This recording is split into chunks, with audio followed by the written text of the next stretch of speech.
What radio? The music you want. With your host, Keys Dan. Hello! RadioWhat.com. What's up, party people? It's Keys Dan with RadioWhat.com, DJLittleRock.com, coming to you live and in living color from the Radio What studios. And this is my podcast, What Makes You Famous? It's an extension of the RadioWhat.com internet radio station that I've been running for quite some time. And if you need DJ services, where do you go? DJLittleRock.com. Check availability and get a free price quote. And maybe you could have me at your next event. Let me entertain you. I like to party with the people. Video dance parties, karaoke jams, and weddings. Oh, yeah.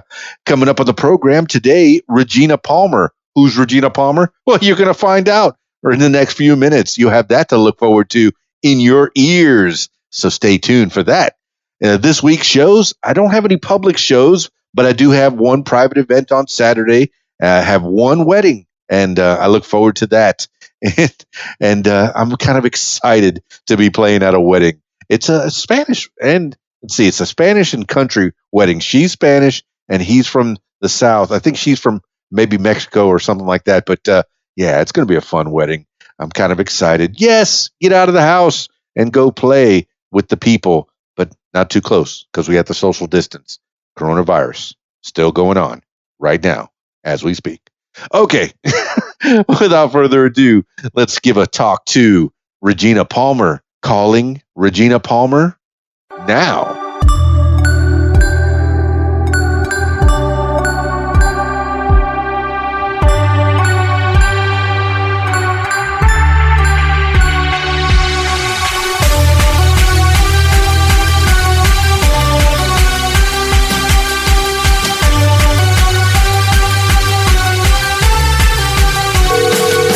Hello. Hi, Regina Palmer, please. This is she. Of the Gigglefits? Of the Gigglefits. That would be me. It's Keys Dan with the What Makes You Famous podcast. Finally getting to hear your voice live. Yes. Wow. I'm very excited. Thank you. I'm excited for you. I'm excited for me. I'm excited for my listeners that are listening right now and enjoying the pleasurable voice of Regina Palmer. Oh, yeah. That's so sweet. Hi, everybody. Well, give the people a little idea of who Regina Palmer is. Okay, well, Regina Palmer is a native Okie from Broken Bow, Oklahoma. Born in Idabel, raised there most of my younger years. Left home at 12 years old. I've been just about everywhere there is to go. Vermont's my last state to mark off of my book list of having had visited all 50 of the United States. And I love to travel. I love to sing. I have been a lyricist my entire life. I've been writing poems and poetry and singing since I was old enough to spell and rhyme words. But I was always very private. Well, Regina Palmer, before you go any further, I would have to ask in the voice, the best voice that I can do of independent Vermont and current presidential hopeful Bernie Sanders. Why haven't you been to Vermont? What is wrong with my state? Why haven't you been there, Regina Palmer? I'm waiting for spring, and winter is just extending his damn welcome. He has flat worn it out. It's snowing like rain. It's like cats and dogs coming out down there. We've had 3 inches of snow in the past 3 hours. Every metaphor out there. So you're okay. And your final stop is Broken Bow. I've heard good things about Broken Bow. That's the ritzy area of Oklahoma. Are you fancy? Are you a fancy person? Oh yes, I am. I am as fancy as they come. I'm about as homegirl schooled as a homegirl could be. I am a tomboy from the word go. I've always been an outgoing, outdoors person. I love to fish, hunt, camp. I'm one with nature. I'm at my best and closest to God when I'm in nature. Oh, that's fantastic. So how do you commune with nature, and how have you been communing with nature lately? Well, we've been arguing a lot. We're trying to get along. So you're saying, is it snowing in Broken Bow right now? Or No, I'm in New Hampshire, my friend. I'm New not in Broken Bow. Hampshire. I'm from Broken Bow. From Broken Bow. From Okay. Broken Bow. This is my first northern winter. We moved here in October, and let me tell you, it has been quite the adventure. Why? Why would you go to New Hampshire? Not that it's not a lovely state. It's a beautiful place. I'm sure the people are great. But why New Hampshire? It is, I'm an adventurer. What can I say? I mean, there was an opportunity, and I came here with my new partner in music, and we're loving it. We're loving it. Well, disclose everything. He's from the north, though. He's used to this. Oh, okay. So he's from. You married a Yankee. I get it. Well, I'm going to marry a Yankee. Okay. Yeah, a Yankee and an Okie. See, I haven't spent a lot of time north of the Mason-Dixon line. So, I'm from Florida myself, and here I am in central Arkansas, Conway, just a little bit north of Little Rock. So I'm familiar. I've been to Conway many times. You've been through Conway. Have you been on I-40? I've been to and through. Absolutely. Yeah. I lived in Arkansas. I moved here from Arkansas, actually. I lived in Arkansas. Yeah, I lived in Arkansas in DeQueen for about 15 years. Thank you for that, Regina. You just told me how to pronounce DeQueen, because I've wondered how to pronounce it. DeQueen. So DeQueen, is that the official pronunciation? It is DeQueen, and it is where the Queen has lived for the past 15 years. You are teaching me things, Regina Palmer. And you're a musical lady, a musical aficionado. When did that start? I am. I'm a musical soul. I have been my entire life, but I have had some serious issues to overcome in life. Life has not been kind to me. Tell the story. Well, okay, I'd be happy to. Well, let's just start from home. Please. Okay, when I was growing up, my mom and dad both had. There was four of us. There was myself. I was the next to the eldest of four. Mm-hmm. And honestly, my parents didn't need any one of the four of us, but they had us, okay? So we pretty much raised ourselves. And my dad, bless his heart, he tried. He was a very good provider, and he took really good care of his kids, but he was an alcoholic. And a mean one when he got drunk. And it was really hard to see those things growing up. So when I was 8.5 years old, my mom and dad divorced, and my mother moved to Texas, and she was mentally challenged and couldn't take care of us. So my dad, even though my mom was awarded the children in the divorce, my dad kept us and kept custody of us.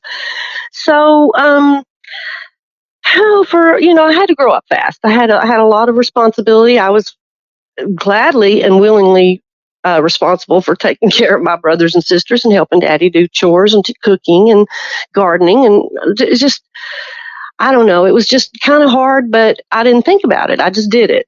Did everybody move to Texas? No, none of us did. We all stayed in Oklahoma with my father. Oh, okay. But Mom went to Texas. Yes, my mother moved to Texas with her sister.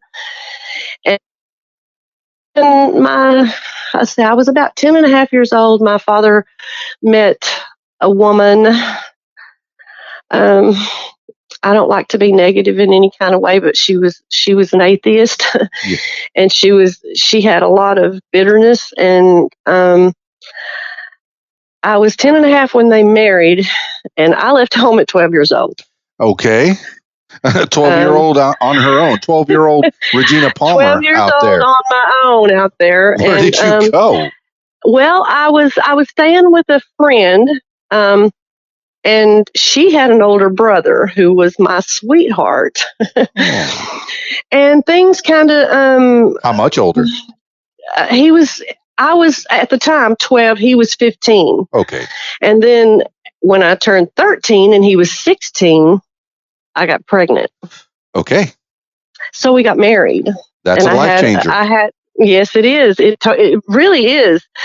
And, I was young, and I went to the doctor. They told me I was pregnant, and they said, you really should get an abortion. You're only 14 years. Kiss my ass, and I'm out of here. Mm-hmm. I'm not having. Would never do that. And it was never even another thought. I did leave the office and I did have my baby, and I was very proud because he saved me. Mazel tov. You got a baby boy. I do. He's 38 years old now. Congratulations. My mom's still calling off my years in months. Yeah. It says I'm tying my own shoes now. I'm walking. I'm talking. I'm about 432 months old. So good. Wow. Yeah, well, I kind of jumped out of the frying pan into the fire. I left home because it was a rough way to go. I was maltreated. I was disrespected. I was distanced from my father, who was at the time my only parent. Yeah. And I just couldn't stand the strangulation. So, I left. But after I married and after my son was born, he was about 2.5 years old. My husband at the time was 17 years old. Well, let's just say he was a thief and a gigolo. As 17-year-olds tend to be. 17-year-old thief and gigolo. He did not know how to stay home. He did not know how to be married. He was a rambler, and he ended up in prison. Okay. So at 16, here I am with a 2.5-year-old. I was almost 17 when I think he got sentenced, but just a toddler, and on my own again, out in this big old world. And I thought, well, you know what? There's only one thing to do, and that's just to grab the damn bull by the horns and tie his ass up and conquer this shit. So I got a job. Yeah. My dad helped me, bought me an $800 car, my first car. It used more oil than gas. What kind of car? It was a little Datsun B210. Hey, that's a fantastic car. Kind of like a station wagon, right? It got me back and forth from home to work and to the babysitter, and that's all I needed. Okay, but by this time, were you done with school, Regina Palmer? Honestly, my friend, when I got pregnant, I quit school. Yeah. I never stepped foot in 9th grade. Never stepped foot in high school. I registered, but never went. School of Hard Knocks. But yeah, the School of Hard Knocks. But I was taking hands-on classes, darling. There is nothing that class could have taught me that I wasn't learning hardcore. So I didn't really, and I always, been a reader, and I was a straight A student in my elementary years. I never had an issue with learning and taking on. I wanted to learn, in other words. So my education really never stopped, even though I wasn't in school. Oh, I fully believe that, Regina Palmer. I can hear it in your voice. You are a learned person. Yeah, well, I'm a survivor. So, anyways, to forward from where we are now, when my husband got out of prison, we moved to Oregon, and I went into nursing because that's what I wanted to be. I wanted to be a nurse and a singer. So, I kind of lied a little bit about my education. I told him I had, high school education, blah, blah, blah. That was never checked. That was never questioned. Wow. So I was thinking maybe GED perhaps, but nope. No. But anyways, I got enrolled, and I was in nursing, and I was doing, fantastic. Had the world by the tail. I thought, I was doing. What school was this? I thought, well, I'm going to overcome Multnomah Community College out in Portland, Oregon. Hey, in case any of my listeners need some school, but they haven't quite got their GED, you might get away with it. They could go lie and give you, honey, that was a long time ago. I think they check now. And she would have gotten away with it too if it wasn't for those kids. I was desperate. I had to improve the wreck I had made of myself. Yes, ma'am. And I wasn't willing to stay in that situation and that predicament. I was better than that, and I was willing to work hard to overcome it. So anyways, 8 months into nursing, I was working in a nursing home, and I was, I don't know if you've ever known a nurse's aide or been in, around nursing, but it's a fast-paced, hard job. So I'm working very, very hard, and I was feeding patients. We had to go down the hall. We had our set of patients, about 9 each to take care of. But during meal times, everybody went down the hall and fed patients and made sure, meals were out. So I was feeding a paraplegic patient, very coherent. He was very alert, very, very, very coherent. but he couldn't move. He was paralyzed from the neck down. So he was sitting up in his chair, and I pulled his bed forward or reached from behind me and grabbed it to pull it to him so I could feed him. And something just ripped. It felt like a knife or something just stabbed me in the back of the neck and just sliced down between my shoulder blades like lightning. Horrible pain. And I kind of yelled out. I'm like, oh, and he's like, what's wrong with you? What happened? And I'm like, I don't know. I just pulled something. So I went on about my job, fed him, went on 20 minutes into this. My hands and fingers were going numb. My arms were aching. My chest and back in between my shoulder blades was aching. It was just like unbearable pain. So I went and told my charge nurse, and she sent me home. I went home, laid on the bed, crawled over on my stomach. I was just a little bitty thing. My husband came in from work and said, what are you doing home? And I'm like, I started to raise up and tell him, and I could not even push myself up with my arms. Uh-oh. I was like, oh my God, I don't know what happened to me. I hurt myself today. And it was a long, long, long journey from there to doctors and therapy and tests and everything else. Well, a year and a half later, they discovered that I had a birth defect. I was born with extra cervical ribs in my cervical spine as spurs, not full attached ribs, but spurs, and they grew as I grew. I never even knew I had this. I was a basketball player. I mean, always super active.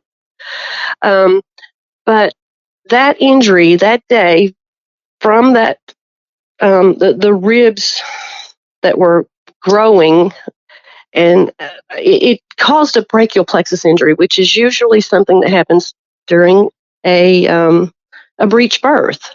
Yeah, tell me what is it exactly? Because I was an EMT and a tech in the ER, so I'm familiar with the fast pace. But this sounds horrible. Well, yeah, it really was. I couldn't wash my hair. I just couldn't function. I couldn't do anything. The pain was excruciating. All I did was walk the floors and cry. So it was really, really hard for many, many, many years. And after they found out that the cervical ribs were playing into the injury, then the insurance company kicks up a fuss. We're not responsible as a birth defect. And of course, my insurance at that point, I was 24, I believe, and I had already gotten on Medicare, which was a lifesaver. But at the same time, the insurance company and Medicare were fighting over who was responsible. And I'm like, oh my God, I don't give a damn who's responsible. I'm the one suffering, and you guys are fighting over who's to pay the bill. Get the damn bills paid. It was just crazy. Right. So that went on for a long time. And it's just I ended up divorcing my gigolo husband. Okay. And, was he messing around or with my sister. Oh, okay. That sounds very country. I know, right? It was too much. I couldn't even admit that for 30 years. Okay. So, because that's just, you don't really cross that line. That's just out of bounds, buddy. True. True. So anyway. Are you okay with the sister? I try to be, and I have tried multiple times to reach out to her. He's dead now. He passed away. My son's father passed away in June of 2017, I believe. How? Of a genetic liver disease, of all things. Wow. Suddenly. So anyway, and my son has that genetic disease. It's called amitriptyline. Let's see. It's called alpha-1 amitriptyline deficiency. That's a mouthful. How's he holding up? He has his struggles. He really does. Wow. But anyway, that divorce, I took my songs that I had written over my lifetime, I don't know how many, maybe about 60, to Nashville, and I ended up falling in love and marrying a man twice my age. Okay. He was probably the father figure I never had, and the security that I desperately needed, and it just seemed to fit. Was he in the business at all, or how did you meet up with him? Yeah, he was a professional musician. That makes sense. Yeah. So anyway, I was married to him for 9 years, and we lived in Nashville and Owensboro, Kentucky, and traveled everywhere the world because, like I said, he was a professional musician. He worked for Young Chang Piano Company, and they at that time had the Kurzweil keyboard line. Okay, So I think I'm familiar. Yeah, well, he went around the nation to dealers' stores, training them how to use the product and how to sell it, and doing little mini concerts and things like that. So we got to travel a lot, and I got to be around and in the midst of and mingling with other musicians, and it was just a wonderful thing, wonderful time. And then we moved.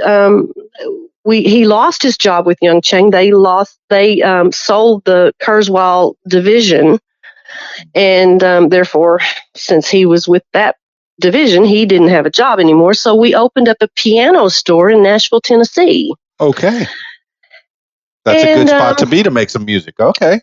Yes, it is. It was a really great spot, and Young Chang and their banking company, Textron, was behind us, and we got that done. We got a real nice, I think it was a $250,000 floor plan. We had about 30 or 40 beautiful grands. It was a really big superstore in Antioch, Tennessee. Still and that there? went really, no. That ended really on a sour note, too. Backing up just a little bit, in 1998, my brother was murdered. Oh, what? He was 36 and he was murdered, and he actually was picked up on a DUI and was taken to Broken Bow City Jail and didn't come out alive. So there was a lawsuit there, and my brother wasn't ever married, so I represented my mother and father. And my mother and father got a little bit of money from my brother's blood spills. But anyways, my ex-husband that I had the piano store with. Okay, I was wondering which one this one was. Okay. Yeah, he's the one that I had the piano store with. Stole all my mother's money and put it in the business, and I didn't even know about it. And it was all invested with Edward Jones, and I just happened Edward Jones was right across the street in the Kroger parking lot from where our store was, and I just happened to meet him one day, and he said, "Hey, we really come in and talk about your mother's portfolio." And I said, "Okay, I'll come in." And when I was shocked. There was $38,000 gone, and my mother, it was just horrible. So I called him out on it, and he's like, just giving me every excuse in the world. We had to have it for the business, blah, blah, blah. I said, no, that was my mother's money. That was my brother's blood money, and you just don't do that. So that ended in a nasty divorce, and I walked out of that and told him to take it and shove it where the sun don't shine. But no kids on that one. No. You still have the one boy. I only had the one child, yes. Oh, still only have the one boy. Yes. Oh, okay. Yes. Yes, so I moved back to Arkansas and Oklahoma. I come back home in October of 2003, and my father was real sick at that point, dying.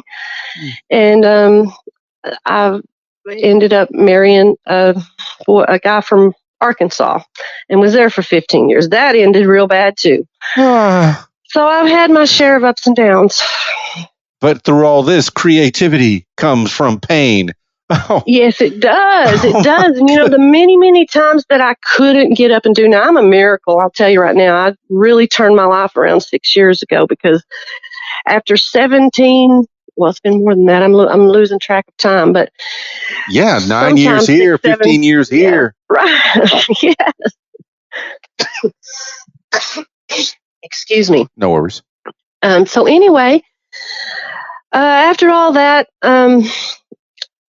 I would just, my spirit was up doing and moving and wishing and dreaming, and I've never seen a small dream. I've always been a visionary. Words and music just seem to flow. Yeah, I can't turn it off. By the time you were very young and getting ready to make your first move, you had 60 songs in your pocket. Had any of these been recorded, or you played them live or anything? I recorded 2 of them, but it just never happened. It just never happened. Not in Oklahoma. Either I was too sick or there were too many obstacles and too many things in the way to get it done. So when I got this last divorce, my third divorce, I've raised my family. I've raised my grandkids. I've done my part. I've raised all the animals I care to. I'm done with all that. I have lived these lyrics. Now these lyrics are going to make me a living, and I put my head and mind into it. And I said, gung ho, nothing come rain, sleet, or snow, except God himself is going to stop me this time. I like the way you put that, Regina Palmer. So 6 years ago, a turning point, something changed. You needed to make a change. What was it? Yes. Well, I felt like I had missed my calling. I felt like I had not honored God with the gifts that he had honored me with. And I had a briefcase of about the 60 songs. I don't know exactly, about 60 in my closet, and I pulled them down. I was desperate. I was broke on my ass. I was living on $600 a month. This is Medicare or Medicaid or some kind of subsidy? Yeah. Okay. And it was horrible. I couldn't even survive. And I said, Lord, I don't know how I've gotten myself in this mess in life for somebody who is as good as I am and tries as hard as I do. And I've had 3 total wipeouts. Just like, I feel like I'm living the story of Job in the Bible, and I need you, Lord. I need you now, and I have got to have your help. And if you will give me my gift back, I promise I'll use it. And I'll never, ever closet it again. And that's when things started happening. I took those songs out of my briefcase. I didn't have anything but a cracked cell phone that my best friend gave me.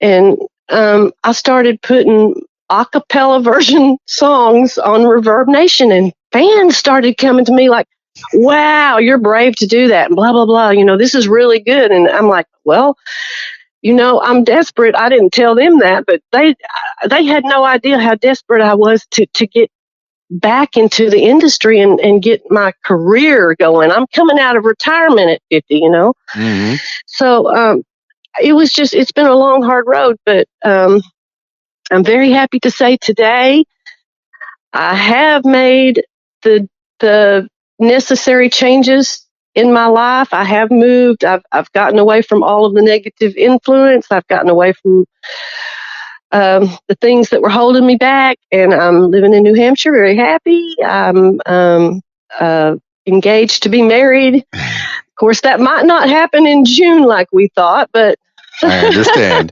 No, now your life has taken many, many turns, Regina Palmer, and you've gone from Music City to New Hampshire. I know with the internet, I know with the computer and a good microphone, you can make music anywhere.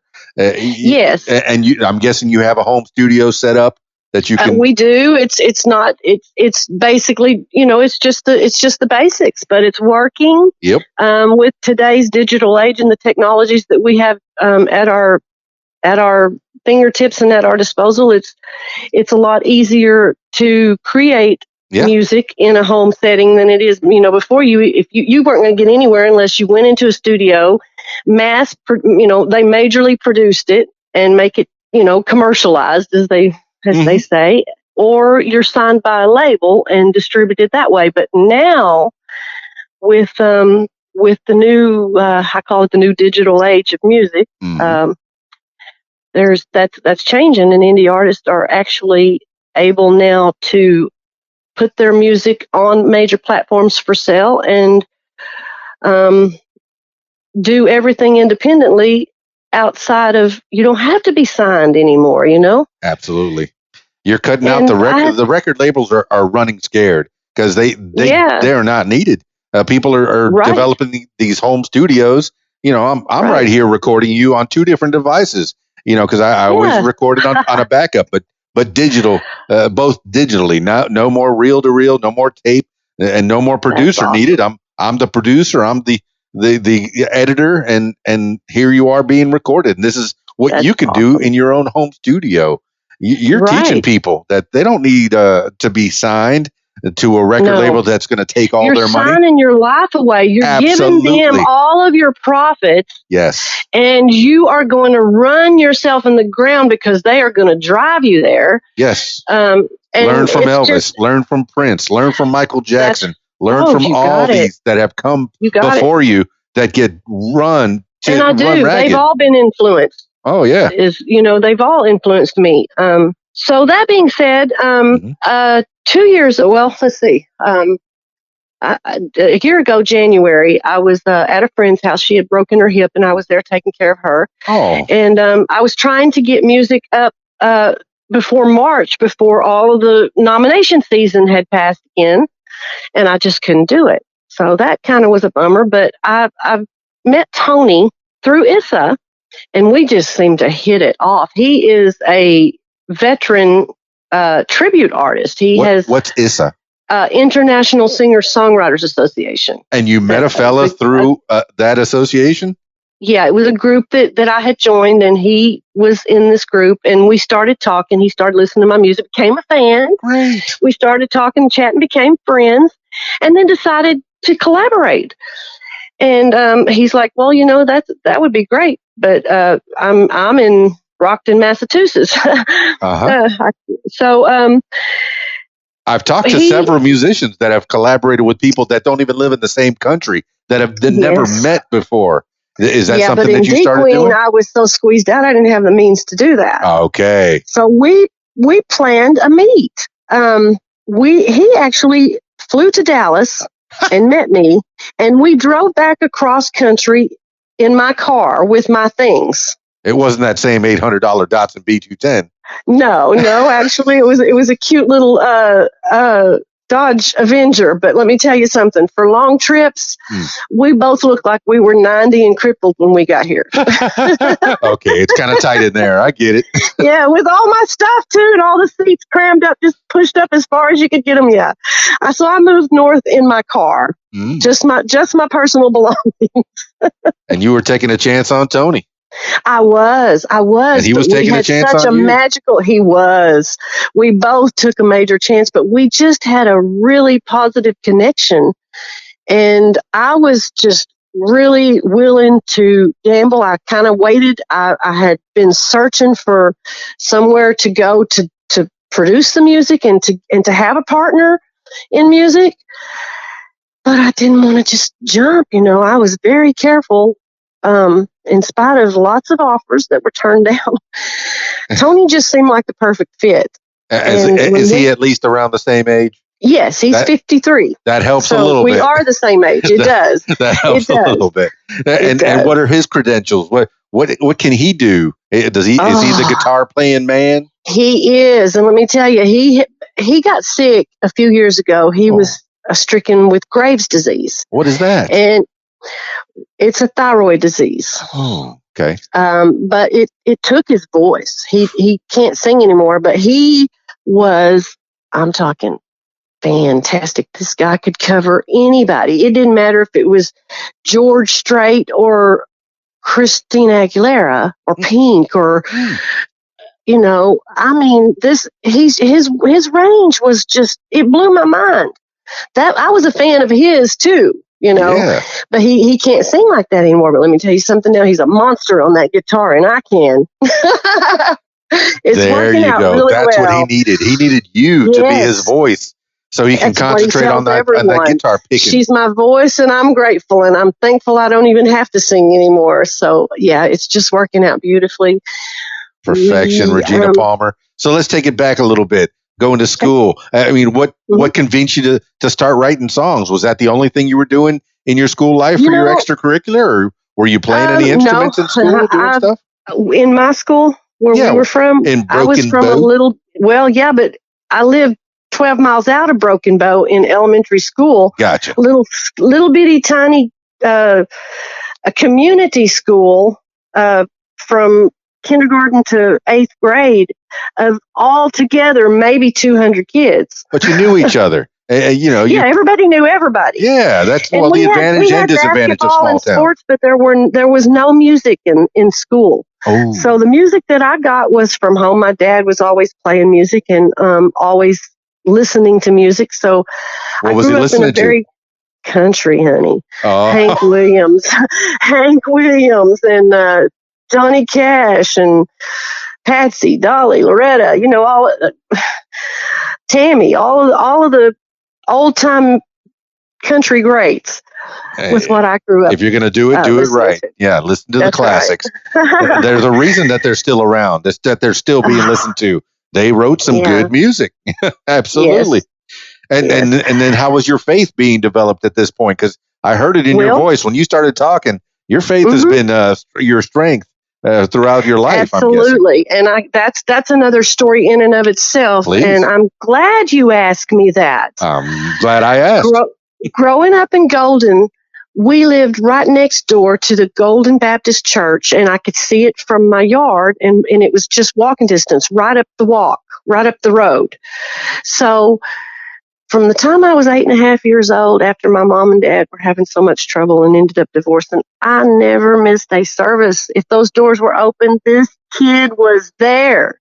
And it was my refuge. It was the only peace I could find. And I was in full understanding of it. I would sit there and listen to him preach all day long. And I'm like, okay, yeah, I get this. So at 8.5 years old, I was saved and baptized in that little Baptist church. Super. That set my faith, and I would take that love of God and community back home and apply it to family. And when after my first husband got arrested and went to prison, I was 15 and a half when he first got arrested, and he was out on probation for a long time before he was actually sentenced. But at 15 and a half years old, I took myself and my son to an Assembly of God church and rededicated my life. And at that point, it was almost as if I had lived 10 lives and I felt like I was 60. And I just had a very clear spiritual understanding of things. I don't know how to explain that other than just it was an awakening, and it was a movement that was happening inside of me that was developing a super strength that I guess apparently God must have thought that I was going to need. I wonder where he got that idea. I'm sure he knows. So yeah, it has been my rock and my cornerstone. Well, that's good. Always. That's what quite a few people take from the church is the fellowship, the help that they need through trials and tribulations. Yeah. I'm glad you had that. Who instilled that in you? Was that, I guess that was your dad? Well, maybe my dad, my mom and my dad both were Christians, but they didn't live it. They were aware of it. Yes. But it wasn't actually an exercise that was done routinely in our home, that's for sure. But my dad did buy some encyclopedias one time, and I got this little book called Children Are a Gift of the Lord. Oh. And it was like an animated children's storybook. And I read that front to back so many times, and that also helped me with my faith. Nice.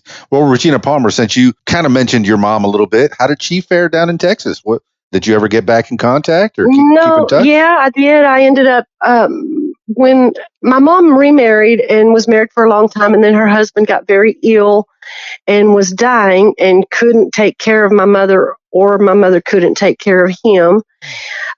He went into the hospital, and I come from Tennessee. Actually, Kentucky. I was living in Kentucky at that point. Oh. To Texas and got her. I went and rescued her, and brought her back to Tennessee with me. Or to Kentucky at that time, mm-hmm. And I took care of her. She was my baby. I mean, it was like we had a reverse role. Even as a kid, I was the one leading her around by the hand, keeping her safe. It wasn't the other way around.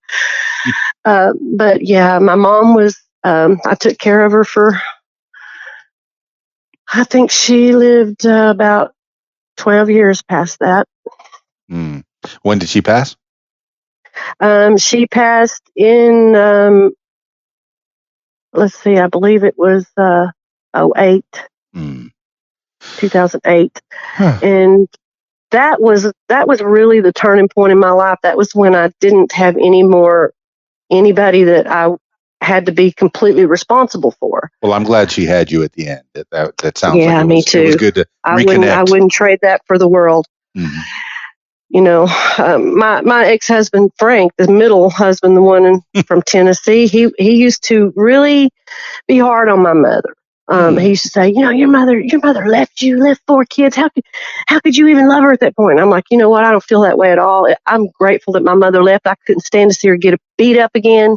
Mm-hmm. So you don't know what the hell you're talking about. You need to just shut up and not be dogging my mother for her decision, because I don't blame her, and you don't have the right to blame her. Yeah, it sounds like it was the right thing to do at the time, definitely. Yeah, it was. And it seems like it helped both of them. Oh, it your, did. Your dad it did. seemed to become a better person somewhat. Yeah, he didn't beat on my stepmom like that. Mm. So, of course, didn't stop him from drinking and raising hell with other patrons. Anybody willing to fight. And that was still troublesome until the end there? Yeah, that's why I left home at 12 years old. I couldn't stand any more of it, but I jumped out of the frying pan into the fire, like I said, because I didn't have any guidance. I was on my own. Yeah. But it sounds like you made it through. My goodness, over the last 6 years, and even more so into the last 2 years, you said something different has happened. Yes. Are you recording music now? Oh, yes. Currently, actually, 3 years ago, when I decided to do this, when I told you about the briefcase, the floodgates opened, my friend. Mm-hmm. I have since written I've lost count, over 2,000 lyrics. I like that. I like that a lot. And now, completed songs. I mean, how many completed songs? Yeah. How many have you put down? Because I know that you just put out an album. But how many songs had you recorded? And you can continue with what you did with Tony. Currently, yes, Tony and I have been the Gigglefits. The 7th of this month was 10 months. We're young. Yeah. We have, since we've been together, we put out a 5-song EP. Mm-hmm. The first one, our debut EP, titled "You Can't Stop This." Yep, Naive. You can't stop this. One owner heart, rambling man. Yes. Not a single part of me. Yes, you're familiar with it. I've seen it.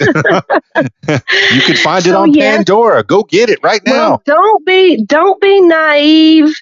Was number 12 on Dory's Indie World Network Countdown, Top 100 Countdown Saturday, and You Can't Stop This was number 25. Yes. Last week, we had 3 more from the new album. We had, let's see, A Lesson was number 57 on her 100 Countdown. What If was number, I believe, no, it was number 59 and then number 47. What If is number 47. And another song of ours, I'm Picky. Which was crazy. I didn't even want him to add that to the album. I thought it was funny, but it was quirky. It was a therapy session, because I was getting all frustrated because we were getting a lot of feedback sound out of the yeah, I'm glad you're getting all this feedback from people, because it's got to be making you feel good that people are playing your music. Yes, and we're getting played on a lot of radio stations. A lot of things happen, and we've gotten 3 more awards yesterday come in the email. I saw the little pamphlets on your Facebook there. What are the 3 you got there? Let's see. All right, I can read them out. I'm looking at them right now. Yeah, because I get confused. They're coming in fast. Best song, March of 2020, is Don't Be Naive. And then the best new indie album, Been There, Done That. And then the best rock band runner-up is the Gigglefits as of March 15th, the 20th, till 2020. Yep. I mean, 2020, it's been an interesting year so far. Yes, it has, to say the least. March has been very good to us. Yes.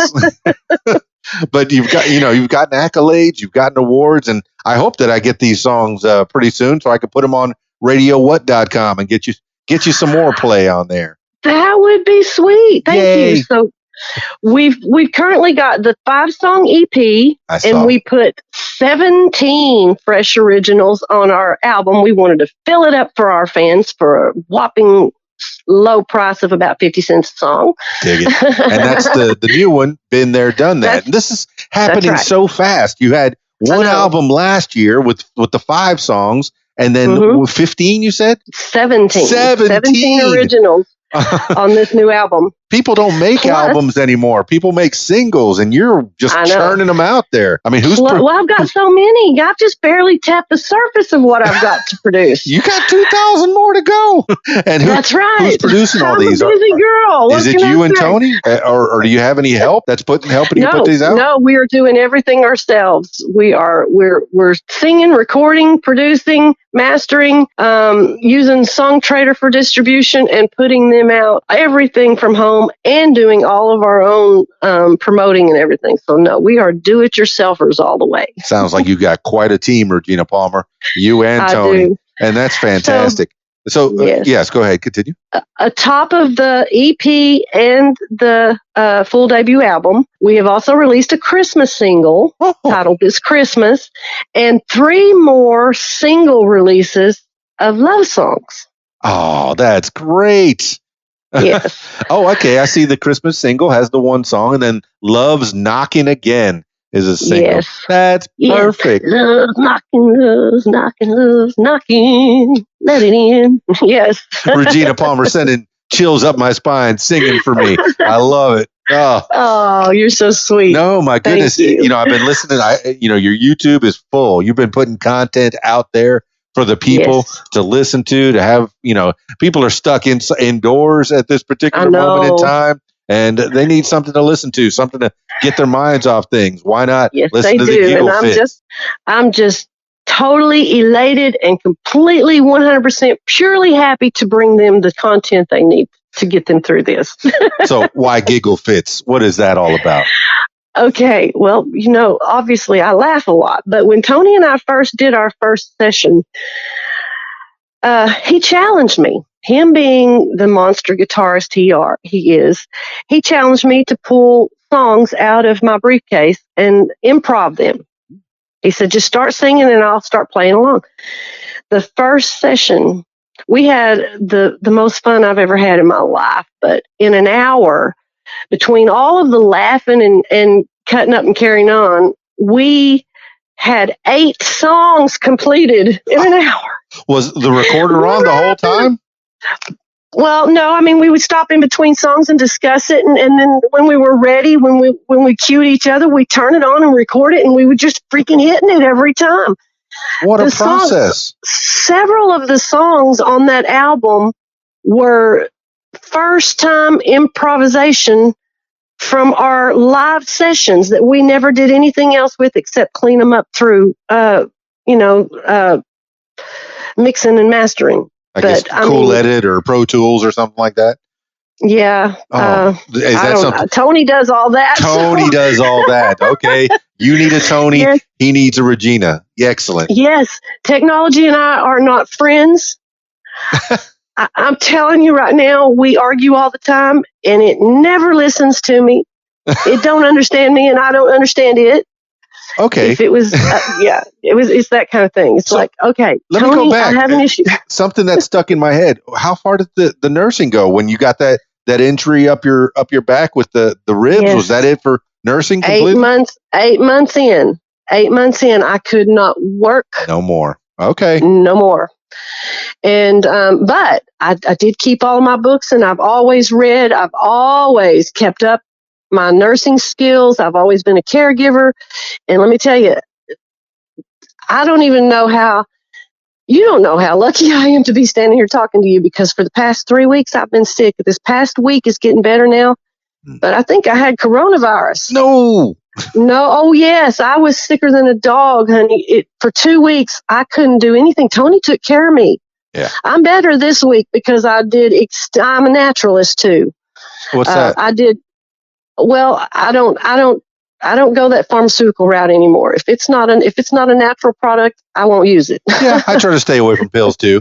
And I even worked in a hospital. I was a firefighter for 10 years, and I worked in a hospital for 7. So yeah. Well, for 17 years, I did go that route, and it just about killed me. I did discover one time in the hospital I was allergic to ibuprofen. Because I asked the nurse, I have a headache. I've never taken medicine really. How does the other half live? Well, she gives me some, and I almost died. Yeah. So yeah, Well, no medicine was for a me. long. Yeah. When I first injured myself, the first thing they did was give me pain pills and muscle relaxers. And for 17 years of zero relief from it, I said, you know what? It's not working. I'm going to have to learn how to deal with it by myself, because the side effects from all this damn medicine is going to kill me, and I'm not going to die like this. Nope. That's when everything turned around for me. I pretty much saved myself again. Excellent. Sounds like you're heading in the right direction. You're churning music out like people. I don't know. Like some people drink water. You make music. Dan, it's true, and I'm grateful for the gift, but I'm blown away myself. I listen back to some of the stuff I do, and I'm like, as a matter of fact, this is a true story. I got to share this with you. Please. Tony and I were doing a session one day, and he said, Can you cover this Reba song? And I said, I love Reba. Which one is it? So he pulled out this song, and he just turned the hadn't never practiced it, but I nailed it, and he put it out. It's the only cover I've ever done. But he went downstairs for about 2 hours, and I didn't hear from him. I didn't hear him play it back or anything. He just left with it. He come back up there and played that for me. And I'm like, what'd you do? That's not me. He said, that's you. I said, you dubbed Reba's voice over mine. He said, no, I did not. That's you. I didn't even believe it. No, it's fantastic. I did not even believe it was me. It sounds like everybody needs a Tony. Somebody to put their creative, you can play something, you could put something out there, but everybody needs a Tony, a good editor, a good producer to put that together. Tony is my lifesaver. And let me tell you, I've tried my luck in hand with love, and I was quite the philophobic. When we come into this, even for a long time after we became the Gigglefits, we both agreed it's all about the music. It's all about the music. But I think God had different plans, because he grew on me. He broke down those walls I built. That's beautiful, Regina Palmer. It's good that you have somebody. How's the boy? What's he doing these days? Well, he's living back in Oklahoma, and right now, of course, they're all quarantined. I've got 4 beautiful grandkids. Yeah. I just had my first great grandbaby, although I have fostered my step granddaughter's baby. And he was kind of like not biologically my baby, but my grandbaby, but he was really my first great grandbaby. So I've been there too, but my first biological grandbaby was just born this month. Congratulations on that one. Sounds like the family is thriving and prospering, and all listening to the Gigglefits. Yes, and my next to the eldest granddaughter is graduating high school this year with honors, and my family, just like any other family, they struggle, but they try, and they do all right for themselves. My daughter-in-law is wonderful. I couldn't ask for a better mother for my grandkids if I wanted to. So yeah, I'm blessed. That's beautiful. The family's tight. The music's going and flowing. Regina Palmer. Yes. I knew this was going to be good. I knew it was going to be a good conversation. I listened to your music, and I hear joy. I hear you just jamming, having a good time. Yeah. And that translates. It translates when you listen to the music. I love music. Oh, for sure. All right. I always say music saves me daily. Jesus saves me eternally. And your faith is strong. That's fantastic. Yes. What's on the horizon for the Gigglefits? I mean, you're churning out this music. You're putting it out there. I mean, where can they find it? Let's put it that way. Where can they find you? Everywhere music is sold or downloaded or streamed. I mean, we're on Spotify, Apple, Deezer, Google Play Music, Amazon, just worldwide. Everywhere there's a platform for music. You should be able to search the Gigglefits and find us. Easiest way to find you? Gigglefits.com? Thegigglefits.com is our website. Any other social media? Well, of course, I'm on Facebook, Twitter, Instagram. as Queen Regina Palmer. Mm-hmm. And on Twitter, I'm Regina Palmer L. But I'm tagged, and we use hashtags all the time. Trust me, you're not going to have any issue finding us. Just search. What's the hashtag that people need to look for? Woo, the Gigglefits everywhere. Hashtag the Gigglefits. We are contagious. Look for that hashtag. We are contagious. We have a serious music virus, and we want to infect the world with it. We want everyone to die with it. I mean, it's very contagious. You're going to make me have a giggle fit here. You're making me laugh, and I've giggled a lot in this podcast. It's the healthiest virus ever contracted. Go get it. I appreciate it. Go get your Gigglefits on. Queen Regina. All right. Thank you so much, Dan. Usually I finish these out with you giving the last words for the people, or you can tell people, I know there's music coming. Give people a little, if you want to give them some advice or some words to live by, or just something that pops up into your head. Regina Palmer, last words for the people. I do, and thank you. And this is an important last words to the people. Hey, people, Queen Regina loves you, and I care about you. I care about your health. I want you to stay healthy, and I know that you probably haven't tried this yet, but extreme heat applications work. Steam bathe. Use your bathroom as a sauna. Put a heater in it. Get you a steamy bath going. Get you the hot. Let me tell you what I did, Dan. I know this is important because it could save people's lives. It has mine. I was so sick last week when I started doing these heat therapy applications that I was literally taking the hairdryer and spraying water on my face and breathing that air in and holding it and then exhaling as hard as I can to open the pores. And it works. The mucus started breaking up. The virus died because it cannot live in that heat.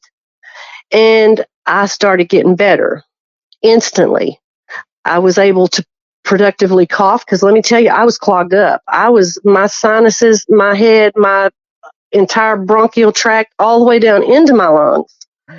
My entire respiratory system was compromised. And I lived through it. I'm here talking to you. So I know that these heat applications work. As a nurse and as a naturalist, it works.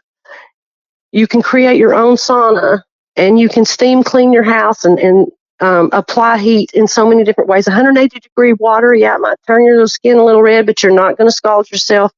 It's amazing.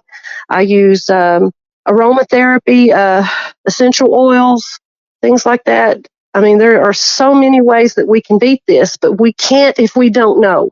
That is good tips from Regina Palmer to you. That's fantastic. Thank you. 133 degrees Fahrenheit, dry air, 180-degree water, steam. It will kill the virus. Use it in your home. Use it on your body. Get well. I love you all.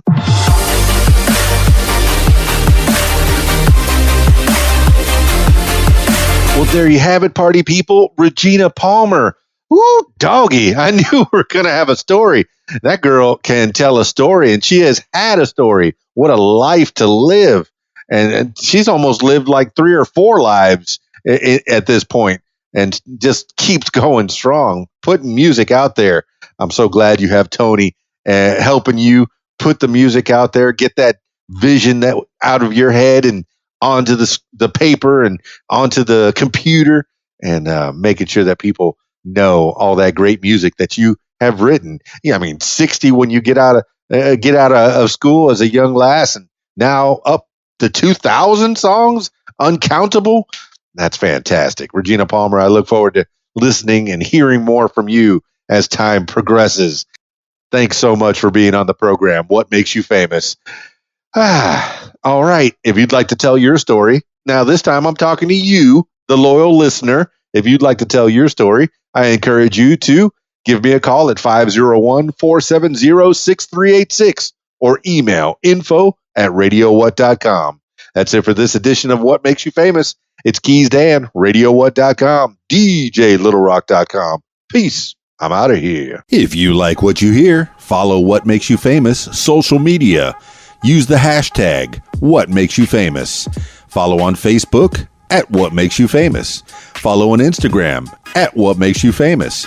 Follow on Twitter at Makes Famous. And follow on YouTube at Keys Dan. Leave What Makes You Famous podcast a review and subscribe.